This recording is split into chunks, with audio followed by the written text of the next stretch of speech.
वहां तक तो जीव कर पा रहा है। हमने द्रव्य संग्रह पढ़ लिया रमेश भैया, और द्रव्य संग्रह पढ़ के हमें द्रव्यों का पूरा स्वरूप पता चल गया। इसका नाम अज्ञान निवृत्ति तो बहुत अच्छी बात है, लेकिन इसके आगे के जो फल कहे हैं उन पर भी ध्यान देने की आवश्यकता है। अज्ञान निवृत्ति हो गई, हे उपादेय बुद्धि आएगी नहीं। ज्ञान अज्ञान निवृत्ति हान उपादान उपेक्षा फलम। ज्ञान का प्रमाण का यदि कोई फल है उसका नाम है अज्ञान की निवृत्ति होना, हे उपादेय बुद्धि का आ जाना, और अंत में जाके इन सब में उपेक्षा और परम उपेक्षा भावों को ग्रहण कर लेना। यहां जितना मैंने पढ़ा ये सब मेरी अज्ञान की निवृत्ति में तो कारण बन रहा है, लेकिन मैं इसके आगे कभी नहीं बढ़ पा रहा हूं। आज आचार्य भगवान आपको ये समझाने जा रहे हैं कि आपने सब जान लिया, लेकिन ग्रहण करने योग्य क्या है, और वस्तु स्वरूप सबका सत्य है। देखो, मोक्ष तत्व, निद्रा तत्व, संवर तत्व, आश्रव तत्व, बंध तत्व, जीव और पुद्गल, ये कितने तत्व हैं? 7 तत्व हैं। इनमें सातों तत्वों का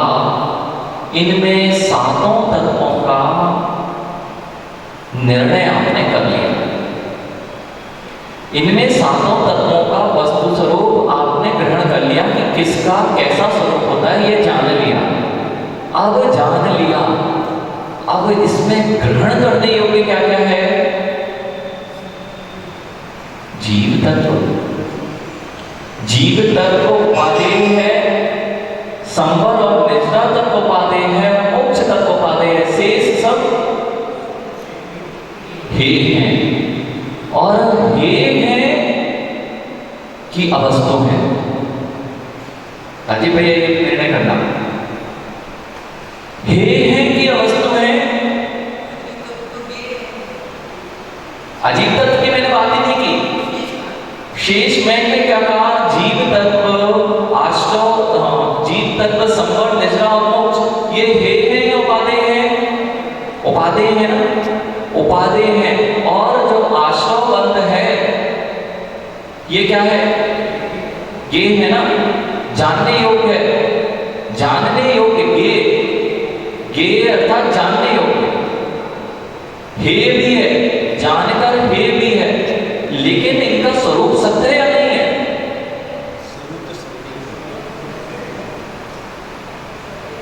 स्वरूप यदि सत्य नहीं मानोगे तो जो दृष्टि हमारी दूसरी जा रही है कि उपादेय जो तत्व है वह निश्चय ग्रहण कराता है कि मेरा जो तत्व है शुद्ध निश्चय, जैसे मैं परम शुद्ध त्रिपुटी ज्ञायक स्वाभाविक एक मात्र चित्त स्वरूप ज्ञान आत्मा हूं, ये तो परम उपादेय है।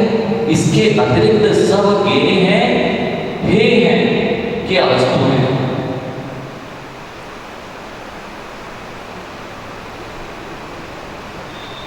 ये आप बना रहे हो, इनसे यह निर्णय हो रहा है कि ये छोड़ने योग्य हैं, लेकिन यदि तुमने इन्हें सत्य नहीं स्वीकारा और अवस्तु मान बैठे तो तुम्हें कोई सम्यक दर्शन नहीं होने वाला। व्यवहार से सम्यक संसार चल रहा है, व्यवहार झूठा है कि सत्य है? व्यवहार ज्ञेय है, हे है, लेकिन अवस्तु नहीं है। इस बात का निर्णय कर लेना, क्योंकि यहां पे बहुत गाड़ी उलझी पड़ी है। अब इसलिए यही गाड़ी उलझी पड़ी है कि हम व्यवहार को झूठा कहें, व्यवहार को झूठा करके उसको अलग रखते, कि व्यवहार को ज्ञेय बनाए और उसमें हे बुद्धि रखते हुए उपादेय को ग्रहण करें। राजीव भैया समझ में आ रहा है क्या बात हो रही है? व्यवहारो अभयतो, व्यवहार अभूतार्थ है। जिस दृष्टि से व्यवहार अभूतार्थ है उसी दृष्टि से निश्चय भी अभूतार्थ है, क्योंकि निश्चय की दृष्टि से व्यवहार अभूतार्थ है और व्यवहार की दृष्टि से निश्चय अभूतार्थ कहा जाता है। लेकिन फिर भी आज यहाँ पर एक विषय अपन में समझना, सबसे पहले व्यवहार और निश्चय से जो हमने इतने दिनों से बुद्धियां सुलझाने के प्रयास किए हैं कि व्यवहार क्या करता है। धवल वस्त्र, भूल तो नहीं गए मां, धवल वस्त्र में मैलापन दिखाना, ये किसका काम? धवल वस्त्र में श्वेतपना दिखाना, ये किसका काम?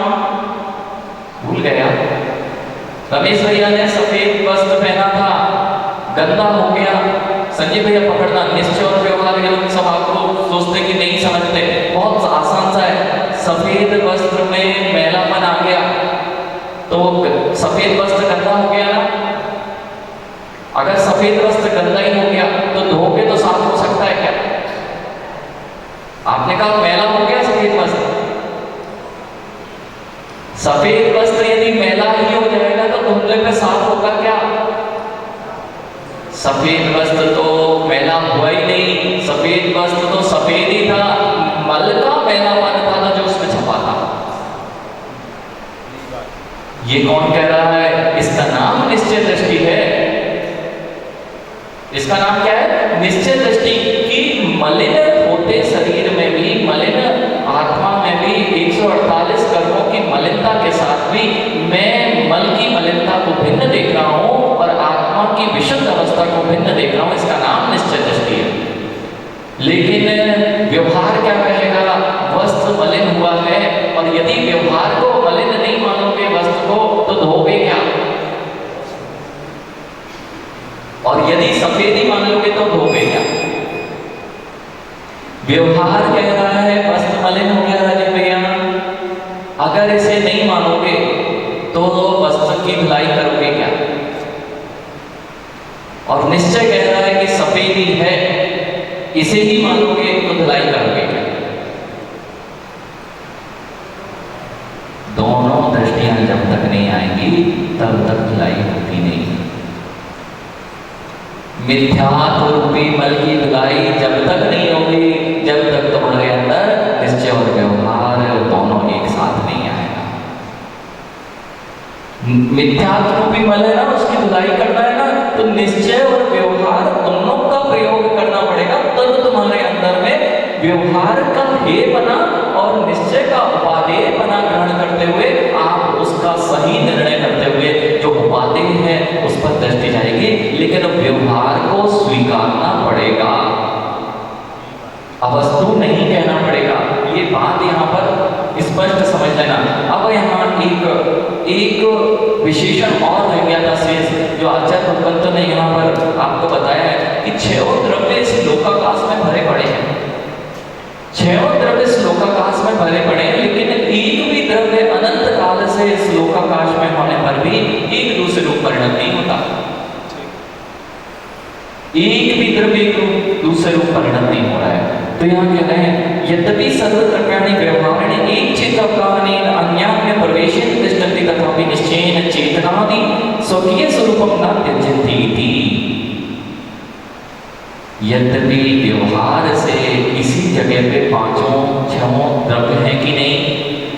ये पूरा आप कक्ष देखो, इस कक्ष में जीव द्रव्य हैं, इतने ही क्षेत्र में देख लो, इस स्थान पे जीव है कि नहीं, 5 स्थावर ठसठस भरे हैं कि नहीं, जीव है। पुद्गल है कि नहीं, देखो ये शब्द आकाश, ये शब्द और प्रकाश, आकाश नहीं शब्द प्रकाश, ये सब पुद्गल है ना। तो इधर भरा है कि नहीं, शब्द भी है, भी प्रकाश भी है, शब्दों बंदो सुमो थूलो संठान वेदतम छाया, ये सब किसकी पर्याय है? पुद्गल की। तो ये पुद्गल अभी इस स्थान पे है कि नहीं, वायु के कण है कि नहीं, ये सब पुद्गल एक ही स्थान पर है। धर्म द्रव्य पूरे लोकाकाश में व्याप्त है, अधर्म द्रव्य पूरे लोकाकाश में व्याप्त है, तो यहाँ भी है। आकाश द्रव्य हम रह ही रहे हैं और काल द्रव्य के परमाणु एक एक स्थान पर व्याप्त है। इसी कक्ष में सारे के सारे 6 द्रव्य होने पर भी एक भी द्रव्य एक दूसरे रूप नहीं हुआ। अनादि संबंधी चार सूत्र पढ़ा ना हमने। अनादि से हम कर्मों से सहित होने पर भी कभी कर्म रूप नहीं हुए और कर्म कभी चेतन नहीं हुए। पानी और दूध मिला देना मां, दूध और पानी कब एक में एक हो जाएगा? एक में एक तो दिख रहा है, एक क्षेत्र अपना तो दिख रहा है, एक ही जगह पानी और एक ही जगह दूध दिखाई दे रहा है, लेकिन कब पानी दूध बन जाएगा और दूध कब पानी बन जाएगा? दूध के परमाणु जैसे दूध रूप हैं, पानी के परमाणु पानी रूप ही हैं, ऐसे ही अनादि काल से इस कर्म के साथ यह आत्मा अवस्थित है, फिर भी कर्म रूप नहीं होती और कर्म चैतन्य नहीं होते। ऐसे ही छह द्रव्य मिले होने पर भी अपने स्वरूप को कभी नहीं छोड़ते। यहां तक आपने पूर्व पक्ष को पूरा ग्रहण कर लिया। 27 गाथा प्रमाण जो कुछ विषय आया है यहां तक आपने उसको समझ लिया। अब आचार्य भगवान कह रहे हैं कि ये सब समझने का प्रयोजन क्या है? मुख्य बिंदु तो ये है। तो आचार्य भगवान कह रहे हैं अत्र षट द्रव्येषु मध्ये वीतरागचिदानंदे कादि गुण स्वभावं शुभाशुभ मनोवचन काय व्यापार रहितं नित्य शुद्धात्म द्रव्यमेव उपादये इति इत्यर्थः। अब इन छह द्रव्यों के मध्य में वीतराग चिदानंद एक, जो वीतराग चिदानंद एक, चिद आनंद एक, गुण स्वभावी, ऐसे गुणों से युक्त, शुभ अशुभ के मन वचन व्यापार से रहित, जो निज शुद्धात्मा है वही ग्रहण करने के योग्य है, शेष सब एक हैं। ये सब क्यों पढ़ा? छह द्रव्यों का स्वरूप क्यों जाना? कि इनमें मैं कहीं उपादेय बना नहीं खोई हूं। मैं जीता हूं तो मन वचन काय से जीता हूं, इंद्रियों से जीता हूं, श्वासोच्छ्वास से जीता हूं, आयु से जीता हूं।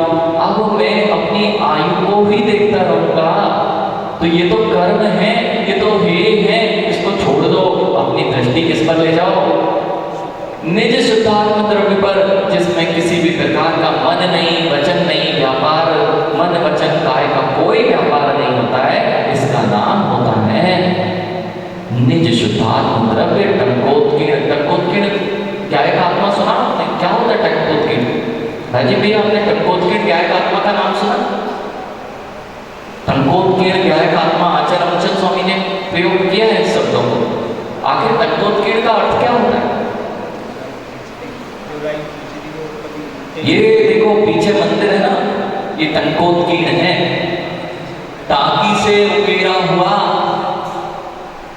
जैसे टाकी से उकेरा हुआ गया है, ऐसा टंकोत्कीर्ण गाय का आत्मा एक बार उकेड़ दिया तो जैसे वो बना होता है और आप लिखोगे तो मिट जाएगा, ऐसा गाय का आत्मा नहीं है जो हमेशा टाकी से उकेरे के समान है। ऐसा टंकोत्कीर्ण गाय का आत्मा, ऐसा मेरा स्वभाव है, वह ग्रहण करने योग्य है। लेकिन जो ग्रहण करने योग्य है, जो ग्रहण करने योग्य है, शेष पदार्थ गेते हमने जान लिए, हे है यह भी जान लिया, लेकिन आचार्य भगवंतों ने उन्हें हे कहा, गे कहा, किंतु अवस्तु नहीं कहा। व्यवहार की दृष्टि झूठी कहीं नहीं कही, निश्चय की दृष्टि उपादेय है, सत्य है। व्यवहार की दृष्टि हे है, के रूप है, सत्य है।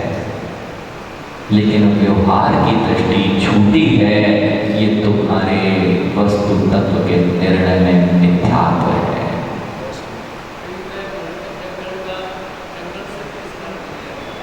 जी टंकण से लिया गया, टंकोत्कीर्ण, टाकी से उकेरा हुआ। टंकण जैसा टंकण रहता है ना टाकी, तो वो टंकण नहीं चलता था उस समय, नहीं वो नहीं चलता। टाको टंकोत्कीर्ण, टंकन का अर्थ होता है टाकी। जो वो टंकन, जो अभी टंकन मशीन होती है ना, जो टाइपराइटिंग मशीन, उसका टंकन बोलते हैं। वो टंकन उस समय नहीं है जहां लिखी है आचार्य भगवान ने। ये टंकन का अर्थ है टाकी। जो टाकी होती है ना, ये जब पत्थर पे लगाया जाता है तो टाकी से टाकते हैं। आपने चक्की तो चलाई नहीं है ना, वो टाकी कहलाती है। वो टाकी से टाका जाता है। तो तो वो टंकोत्कीर्ण वैसे टांकी से टाके हुए के समान उत्कीर्ण, यानी उससे टांकी से उत्कीर्ण किया हुआ, ऐसा टंकोत्कीर्ण लेना। तो यहाँ पर एक बात निश्चित यहाँ पे करके लेना कि ये द्रव्यों का निर्णय कर लिया, हे उपादेय का ज्ञान करा दिया आचार्य भगवान ने। अब थोड़ा सा और इसमें पढ़ते हैं, आचार्य भगवान स्वयं बता रहे हैं कि क्या क्या चीजें ग्रहण करनी है। लेकिन यहाँ इतना निर्णय कर लेना राजीव भैया, संजीव भैया, इतना निर्णय कर लेना कि ग्रहण तो मुझे अपनी निर्मल आत्मा का ही करना है, इन सबको गेय बनाना है, लेकिन गेय बनाने में इनके वस्तु तत्व का सत्य रूप से निरूपण और सत्य रूप से गेय बनाना ही सम्यक दर्शन है। और इसे हम झूठ बना के गेय होने का नाम अवस्तु नहीं होता। कहाँ लिखा गेय का नाम अवस्तु है? अप्रयोजनी का नाम अवस्तु कहीं नहीं लिखा आचार्य भगवत ने। अवस्तु नहीं है, वस्तु है, और वैसी ही है, इसलिए उपचार कथन होता है। अगर वैसा नहीं होता तो उपचार भी नहीं होता।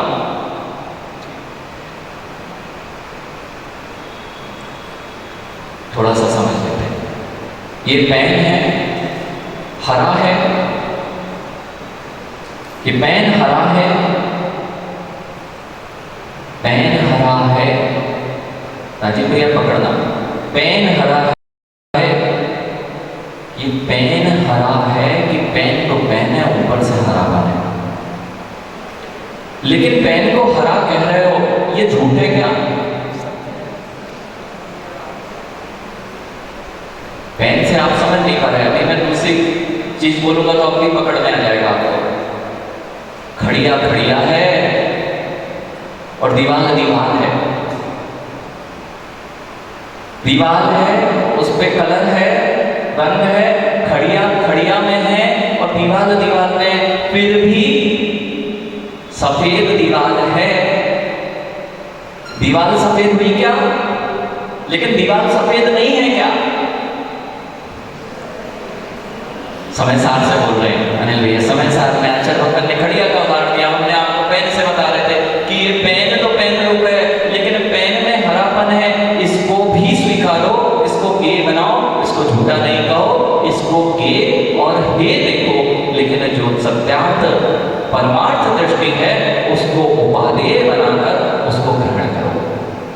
अवस्तु कहोगे, झूठा कहोगे तो वस्तु तत्व का निर्णय नहीं है, और वस्तु तत्व का निर्णय नहीं है तो तत्वार्थ श्रद्धान नहीं हो सकता। इसलिए संसार की वस्तु का स्वभाव क्या है, इसको बहुत अच्छे से जानने की आवश्यकता है। अब यहाँ कह रहे हैं अतः ऊर्ध्व पुनरपि षट् द्रव्याणां मध्ये व्योपादेय रूपम विशेषण विचार्यति। अब जो पूर्व में 6 द्रव्य कहे हैं, इसमें हे उपादेय का विशेष रूप से विचार करते हैं। अभी तो सामान्य से बता दिया कि एक निश्चय रूप मेरी शुद्ध द्रव्य आत्मा ही उपादेय है, इसको जैसे ही ध्यान में लाते हो सब चीजें अपने आप हेल हो जाती हैं। जैसे ही ध्यान में बैठो, मात्र मेरा निज गायक स्वभाव ही मेरे लिए उपादेय है, शेष सब कर्तव्य है वैसे ही वैसे आपके अंतरंग में ये सब चीजें छूट जाती हैं। शुद्ध निश्चय शक्ति रूपेण शुद्ध बुद्ध एक स्वभाव सर्वे जीवा उपादेय भवन्ति। शुद्ध निश्चय से तो शक्ति रूप से, देखो शक्ति रूप से, ये ध्यान रखने वाली बात है राजीव भैया। शक्ति रूप और अभिव्यक्ति, शक्ति रूप से माचिस की तीली में अग्नि है, माचिस की तीली में अग्नि है ना, दिख रही क्या? बीच में बड़ वृक्ष है, शक्ति रूप से, ना कि अभिव्यक्ति हो। बीच में बड़ वृक्ष मान लिया आपने तो खोल के देखना बीज। ऐसे ही ये जो संसारी आत्मा है, इसमें सिद्ध परमात्मा है, खोल के देखो मिल जाएगा क्या? शक्ति रूप से इस बात का निर्णय कर लेना। शक्ति रूप से मेरी शक्ति सिद्ध बनने की है, इसलिए मैं शुद्ध बुद्ध एक न्यायिक स्वभावी निज शुद्धात्म द्रव्य हूं। शक्ति रूप से, अभिव्यक्ति रूप से किसी ने स्वीकार नहीं किया। अभिव्यक्ति रूप से मैं शुद्ध हूं ऐसा निश्चय में नहीं कह रहा है, निश्चय में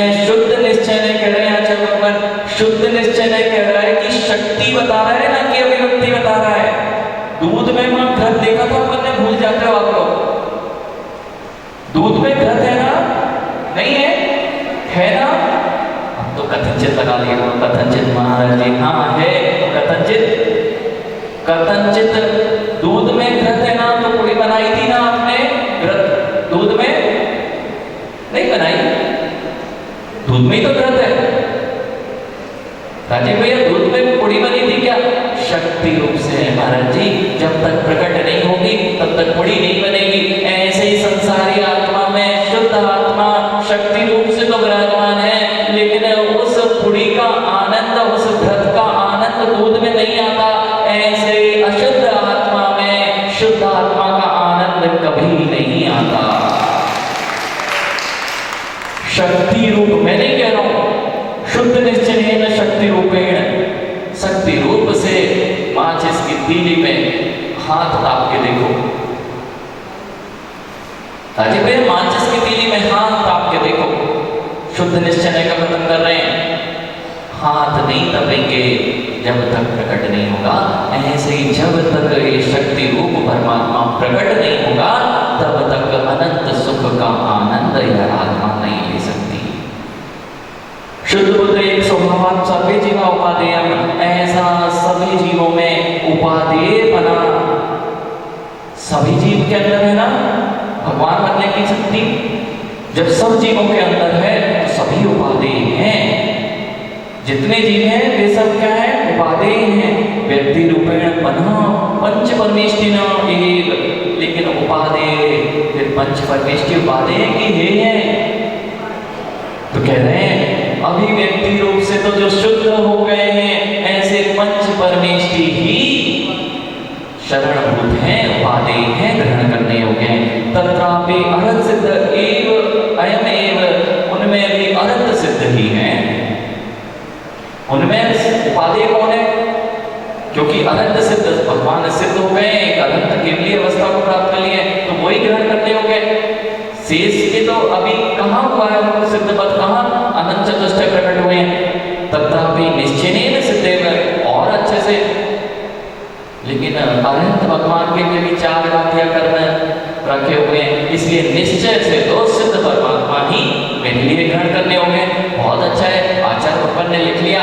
अब स्वरूचित वाले पकड़ेंगे और नमोकार मंत्र का एक पद का उच्चारण करेंगे, नमो सिद्धार्थ, नमो सिद्धार्थ, नमो सिद्धार्थ, नमो सिद्धार्थ। ऐसा नहीं करे, इसलिए आचार्य भगवान ने पहले की व्याख्या में लिख दी कि पांचों परमेष्टि उपादेय हैं, उनमें अनंत सिद्ध भी उपादेय हैं। निश्चय से सिद्ध परमात्मा का लक्ष्य होना चाहिए, इसलिए मैं परम उपादेय है। परम निश्चय हेतु भोगाकांक्षादि रूप समस्त विकल्प जाल रहे थे। परम समाधि काले सिद्ध सदृश शुद्ध सद्भात्मे उपादेय शेष द्रव्याणि ज्ञानी थी तात्पर्यम, और परम शुद्ध ने से ये सब परगत हैं। एक भी पंच परमेष्टि मेरी आत्मा है क्या? अनंत सिद्ध अध्याय साधु, ये सारे के सारे परमेष्टि मेरी आत्मा है क्या? तो आचार्य भगवान कह रहे हैं परंतु परम निश्चय से भोग आकांक्षा से रहित, जो भोगों की आकांक्षा है उससे रहित, समस्त विकल्प जालों से शून्य। विकल्प जाल अर्थात रागादि परिणाम, अहम, अहमेद, अहमेदम की भावना, उससे रहित परम समाधि काल में। परम समाधि मतलब मरण नहीं चल रहा है यहाँ। परम समाधि का अर्थ है जब ध्यान अवस्था में बैठे हैं, इस समाधि का अर्थ है वह ध्यान की अवस्था में, उस काल में। किस काल में बोला?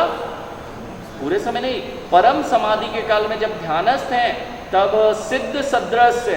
नहीं तो अगर ऐसा नहीं लिखते ना आचार्य भगवान कि परम समाधि के काल में यही उपादेय हैं, तो ये मुनिराज पंच परमेष्टियों की हे दृष्टि से देखते और इनकी वंदना नहीं कर सकते थे।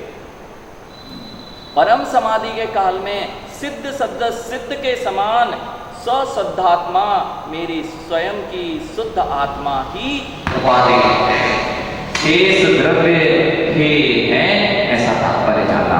शुद्ध बुद्ध एक स्वभाव इति को अर्थ।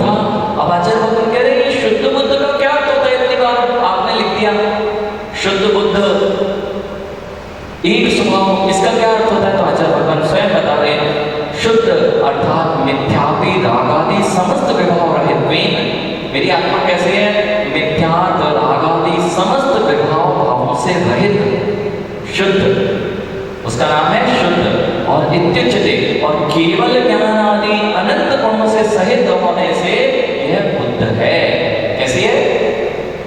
शुद्ध किस लिए है? कर्मों की रहितता है, राग आदि विकल्पों से शून्य है और मिथ्यात्वादि से सबसे शून्य है, इसलिए मैं शुद्ध हूँ।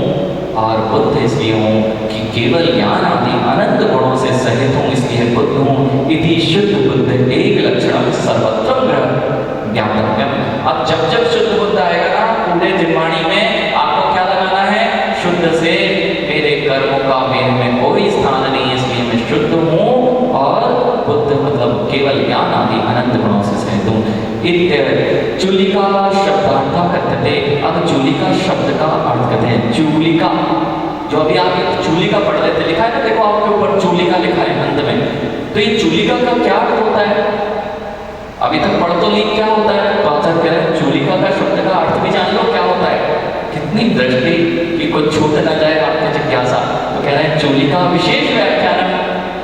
चूलिका का अर्थ होता है जो हमने पढ़ा उसका विशेष व्याख्यान करना, इसका नाम, अथवा उक्तानुक्त व्याख्यानम, जो पहले कहलाए और कुछ छूट गया हो, अनुक्त है जो कहने में रह गया हो, उसका व्याख्यान। उक्तानुक्त संकीर्ण व्याख्यानम, और संक्षेप में व्याख्यान करना। जैसे आप उपसंहार करते हैं ना, तो किसी भी चीज का उपसंहार करते हैं तो उपसंहार रूप एक चूलिका होती है। जैसे ऊपर मंदिर के शिखर पे थोड़ी सी चूलिका होती है, ऐसे ही ये चूलिका होती है। ये एक प्रकरण समाप्त हो रहा है तो आचार्य भगवान ने वहां चूलिका बना दी है कि अब ये पूरे के प्रकरण का आप सार में उक्त अनुक्त को समझ जाएं। बस यहाँ पर आपने ये 60 द्रव्य अधिकार जो था, 50 का या 60 द्रव्य का अधिकार था, ये यहाँ पर पूर्ण हुआ है। कल से द्वितीय अधिकार प्रारंभ होगा जो तत्व की व्याख्या करेगा। सातों तत्वों की व्याख्या यहाँ विशद रूप से होने वाली है। इन्हीं मंगल भावनाओं के साथ बोलिए आचार्य विशुद्ध सागर जी महामुनिराज की